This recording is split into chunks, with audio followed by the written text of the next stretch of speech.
Hello mga loves. So andito kami sa grocery store. Andito ako sa grocery store. Tika muna ha. Kami nag-grocery. Napag-usapan natin yung tungkol kung kasi may nagtatanong mga loves ha. May nagtatanong po kung may karapatan ba daw ako sa may access. Sabi pa kasi nauso na yung tanong-tanong. So sa akin din may nagtanong yung kung may access din ba daw ako sa pera ni Tami. Alam ko naman na marami talagang na-curious ng mga Filipino, no? About sa mga Pinay na may mga AFAM. Kasi iba-iba kasi ang istorya ng bawat isa sa amin na may mga AFAM. Ang sa akin naman, i-share ko lang po sa inyo. At si Tami din, tinatanong ko siya kasi kasama ko siya sa ating pag-video. Natanong ko siya kung ano yung iyon, yung tanong na yan. At nahiya pa talaga ako dito kasi baka anong sasabihin niya, bakit may mga curious mga tao ganon. Alam niyo naman tayo mga tao, lalo na pag Pilipino, gusto nating malaman, di ba?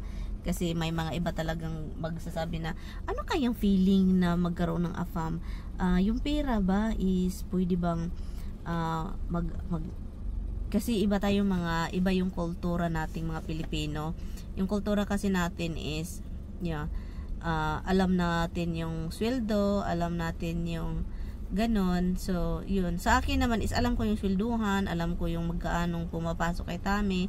Pero yun, ito yung video na nagtatanong ako kay Tami. Oy guys, sa mga nagtatanong pala kung meron ba akong, somebody's asking Han if I have access on your money. What can you say, love? Since we exist on the same line of credit, so yes, you can spend as much as you can spend, and then we'll have to pay for it. That's the deal. No, access in your money, like account, like money, like account where your money is. The account is set to turn over to you, but no, you're not part of the account. You're part. You got two accounts. I have two accounts. That's the deal. Well, three now because you got the other. So.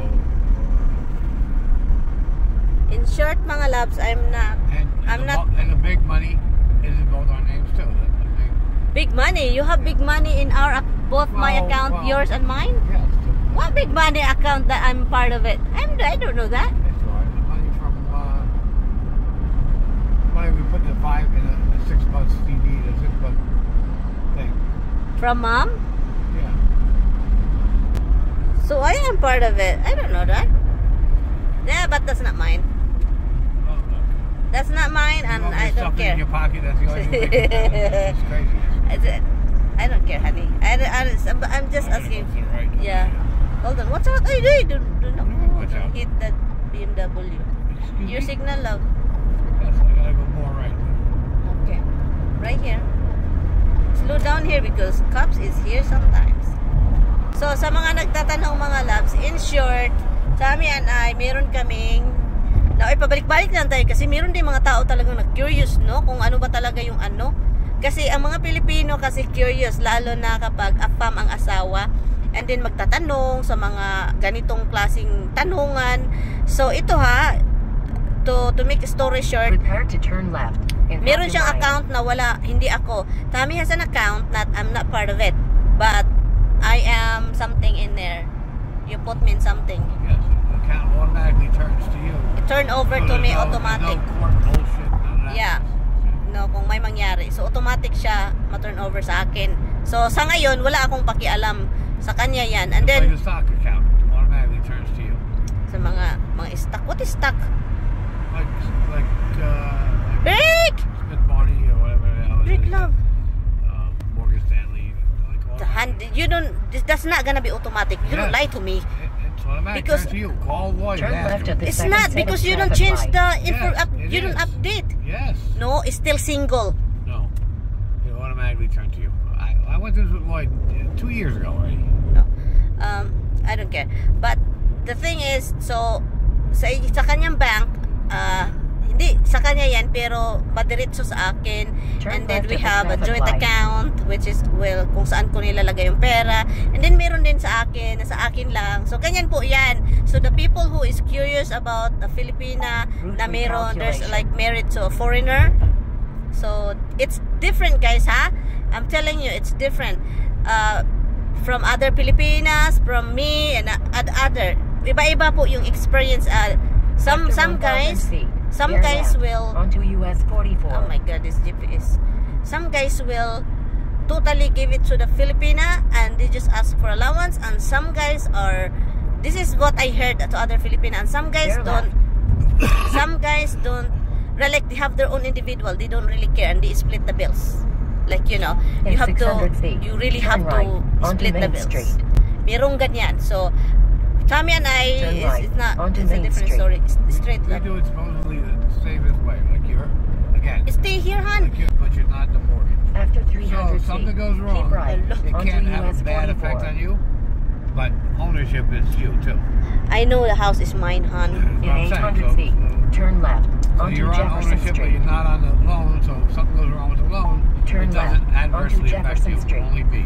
I don't know. I have some question about it because the house is you paying you're the mortgage, you're the Bottom loaner. line, it doesn't. You're the loaner and me just the Calculation. name. That's right. The bank is the You're right. loaner. The bottom line is Oh, if the it goes bank? wrong, the bank owns it. And your name is in there? Right. You're Same right. thing. And the traffic but- and but- traffic. Route recalculation.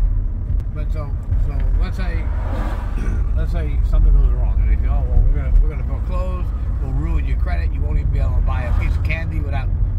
So that'll affect me, not you. The same thing with your father, right?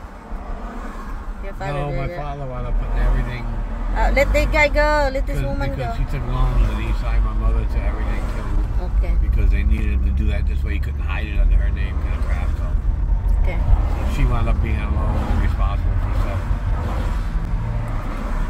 This is bullshit. Look, you can just stay here. Well, ideally, this is the lane that's ending, and that's Yes, the lane the that's staying. break. Uy. So yeah, so he should cannot- have stayed where he was, but Guys, every Filipino have a different story, okay? So, if you are really, you know, the same thing in Filipinos. Mostly Filipino, of course, the wife, you know. The wife hold it, everything, because they are like, where's your money? It's already his salary time. I don't know any all the Filipinos you tell me about that. You know, it seems like their husbands are taking their money. Yes, different now generation, but the oldest, hon, can I tell you, hon, the wife, honey, the wife is all the budgeting, take all the money. But now in the new the old days in generation, this country too. it's just so In different. the old days it was like So yeah, that's the old days. But now, you don't like that. You don't even like to walk into a place without me. You're like, oh yeah, no, I don't want to. yeah, because You go to the bank, no, I don't want to. the truth is, So how could you do that? Then? the truth is, I told Tommy, I don't know what to do without him. I'm so like, you know, I can do it if I don't have a choice, but I'm so dependent on Tommy on everything, like everything. You shouldn't be that way. Nagdepende because in my life, my whole life, even when I'm not with Tommy, I'm alone. I did it all by myself. I did it all, but since I meet Tommy, I'm with him. Guys, ang nangyari guys, kasi I'm like everything is like, hand do this, hand do this, and he spoiled me. Thank you, love. Yeah, as I get older, my mind goes. Maybe I forget to pay a bill. You know, no problem. Prepare to keep left. So I'm so dependent to Tommy.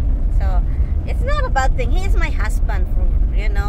I'm sure I'm not the only one na nagdepende halos lahat kay Tommy. Pero sa pira mga labs, tumutulong ako After 1,000 kasi keep left ang dami onto ding US 9 west southbound. pero sa pera hindi po kasi talagang may nagsasabi na nagsalig lang daw ko sa kumpana, no? Sa pera meron akong pera, and then tumutulong ako sa asawa at binibigay ko lahat. May nagsasabi din na sa Ginoo ko, itong si Marian ang liit-liit ng kita. Buti na lang may kita ako, maliit or malaki. Itong mga nagsasabi na ang liit-liit daw ng kita ko, may kita kaya sila monthly na ganun kalaki, charot. But anyway, yun, grabe ang ibang tao talaga, no? Kung makikita mo, para namang may kita naman sila na ano, ang laki-laki monthly. And then kung makapanglait na maliit lang yung kita ko, grabe. Look at this guy who is flying off. So yan, narinig na ninyo mga labs, no, pati si Tommy na nasabi. Si Tami, sweldo niya, siya yung bahala kung saan niya ilagay yun. Ang sa akin naman, yung sweldo ko is ako yung bahala, pero most of the time alam na binigay ko sa lahat sa iya. Wala akong pakialam mga loves, bigay ko sa kanya. And then yung mga tira-tira na lang, yung mga bungkig ba, kung sa Bisaya bungkig, sa aking bangko. Yun lang yun siya. At yung asawa kasi hindi kasi siya pabaya na asawa. So kung pabaya yan siya na asawa, hindi ko ibigay yung pera ko, no, kung pabaya yan siya. Kaso hindi man siya pabaya, so wala akong pakialam, sa'yo na yun lahat, ikaw na bahala sa mga bill, ganon. Ganyan po ako. And then yung mga bungkig, sa akin na yan, kasi sa Pilipinas, hindi na ako humingi sa kanya, kasi noon talaga siya yung nagpadala sa Pilipinas. And, yun, hindi na ako humingi, kasi meron naman akong kita. Yung mga bungkig, yun yung mga pinapadala ko sa Pilipinas, mga giveaway, mga bungkig. Pero paminsan talaga, mag-save ako para sa sarili ko, kasi ngayon hindi ko na mabibili kung ano yung gusto kong bilhin, kasi kung meron akong masave na bungkig, ipadala ko sa Pilipinas, yun na lang siya. At yun siya mga darling, yun lang yung sagot, no? Thank you for watching.